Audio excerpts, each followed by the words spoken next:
Bangladesh has just witnessed a regime change. Its former Prime Minister Sheikh Hasina was ousted after weeks of protests against her, bringing an end to a 15-year-long rule.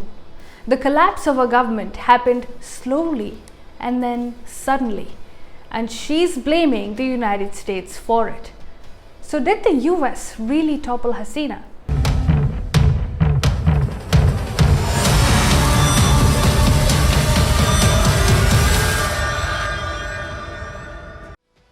It was Monday, the 5th of August this year. Hundreds of thousands of protesters were at the doorsteps of Dhaka in Bangladesh. They were moving towards the Gonobhobon, the Prime Minister's official residence. And what did they want? They wanted Sheikh Hasina gone. They were ready to storm the Queen's palace. And this wasn't their first attempt. The first attempt came on Sunday, when the outskirts of the capital flooded with angry protesters caught in the crosshairs of the police and the military. About 100 died on that day alone. By Monday morning, the total death toll had crossed 300, and most of these deaths were attributed to the high-handedness of the law enforcement. And the new day was not looking good. Members of her inner circle advised her to take a step back and transfer power to the military. This was when Hasina was faced with a choice.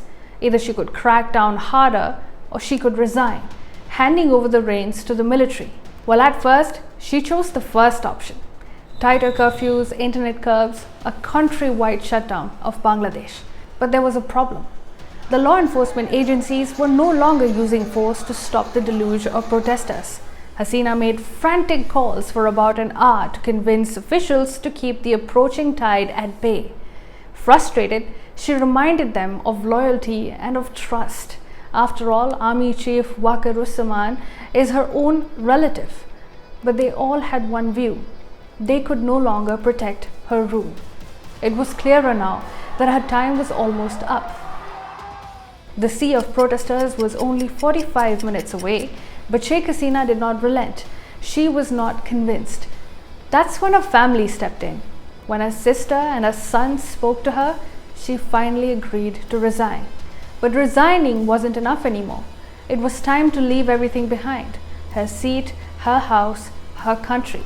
She wanted to record a speech, but it was too late. She would be risking her life by staying, and if she survived, a possibly long jail term. It was time to let go. She arrived at the airbase adjoining her residence, and that was it. She was seen fleeing in a dramatic escape. The only female leader of a Muslim country had been toppled. This was a historic ouster. These were the scenes when the protesters got to her residence. They went on a rampage. The Prime Minister had been overthrown. Hundreds more died across Bangladesh. This time, the tables had been turned. The Awami League leaders were on the run. Minority Hindus and Christians were now targets of Islamist mobs. Certainly, this was not how Hasina would have imagined the end to her legacy would be. After all, she was known for bringing development and economic growth to Bangladesh, pulling millions out of poverty like no other leader before her. So what happened? Well, one might say that she had ruled long enough, 20 years in total, which is a long time.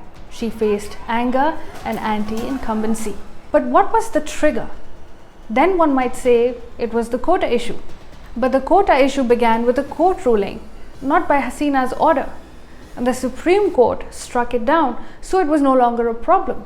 But the anger on the streets continued. Violent repression of the protests and clashes between student groups caused hundreds of deaths. This was the final trigger. Sheikh Hasina was the one-point target, but these events were long in the making.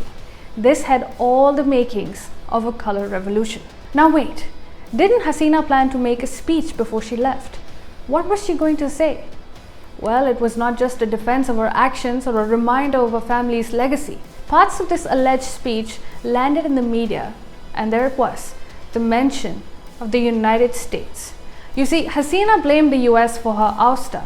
Here's what her message was, and I quote, "I resigned so that I did not have to see the procession of dead bodies. They wanted to come to power over the dead bodies of students, but I did not allow it. I resigned from my premiership.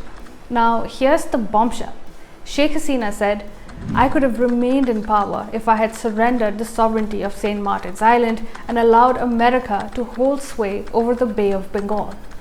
Those are very clear words. America and St. Martin's Island.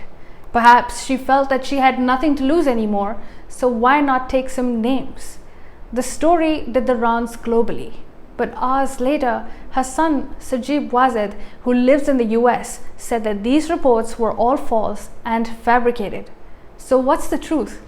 It is still not clear, but one thing is for sure. Declining relations with the US had been gnawing at her for years. Months ago, she had said something similar. If I allowed a certain country to build an airbase in Bangladesh, then I would have had no problem. The offer came from a white man.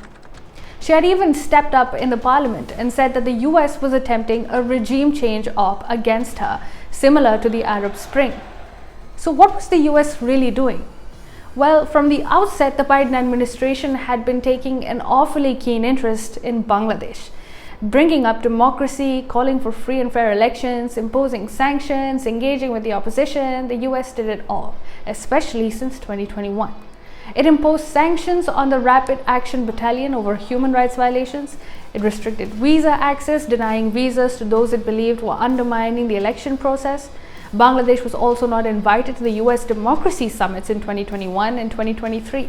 But do you know who was invited? Pakistan, where the military rules the roost. It was clear that the US wanted something from Bangladesh. They wanted Bangladesh to sign defense agreements, but Hasina stood in the way of it. And finally, the demand for a military base, ostensibly in St. Martin's Island. Now, this is St. Martin's Island. It's a small coral island to the southeast of Bangladesh in the Bay of Bengal. It has an area of only 3 square kilometers and a population of 3,700 people only. Now, it may seem insignificant before you see the geopolitics of it. You see, it's the southernmost part of the country, just 9 kilometers away from Bangladesh mainland and 8 kilometers from Myanmar.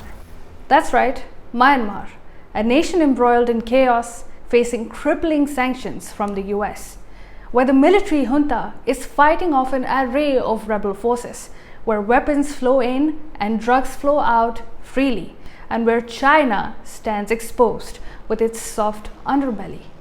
China has been playing both sides in this conflict, but it isn't just China that's exposed. India too has seen a spillover into its northeastern borders. Refugees, drugs, weapons, and conflict. The security situation remains fragile here. And then there's the larger Bay of Bengal, flanked by India in the east and Southeast Asia in the west. With a base in St. Martin's, the US would effectively become a major player in the subcontinent, competing with China but also putting a check on India. It could monitor naval activities from up close. It could enter into conflicts. Essentially, it could do a lot more than it can do now. So did the US punish Hasina by toppling her regime? Well, one can never say for sure. But what is known is that the USA is known for 72 regime change ops in the Cold War alone. By 2000, the number was pegged at 81, and dozens more followed through the Arab Spring. Democracy is always the promise of these revolutions that topple regimes, but the outcome is often different, as seen in the Arab Spring.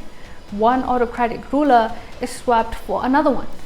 Nothing changes except who the new regime favors. Just look at who was installed to power within days of Hasina's ouster. Mohammed Yunus. He's the new interim head of the caretaker government, selected by so-called student leaders.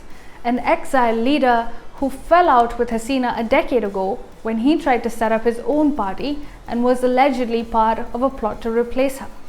Now, he's a Nobel laureate, but a controversial one, because the work he won the Peace Prize for, the Grameen Bank offering microloans to the poor, was hardly a success.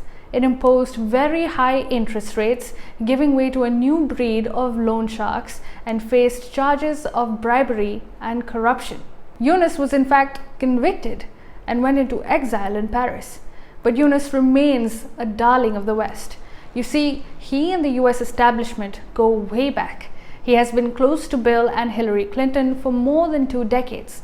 Long story short, the US allegedly lobbied for Yunus with the Nobel Committee. American taxpayer money poured into Yunus's Grameen Bank when Hillary Clinton led the State Department. And money from Yunus's companies poured into the Clinton Foundation. In fact, Yunus was one of its biggest donors. Are you catching the drift yet? So Yunus is likely to stick around with the support of Islamist parties, the BNP and the Jamaat-e-Islami, members of which have been inducted into his government. It remains to be seen which direction Bangladesh takes in these new circumstances.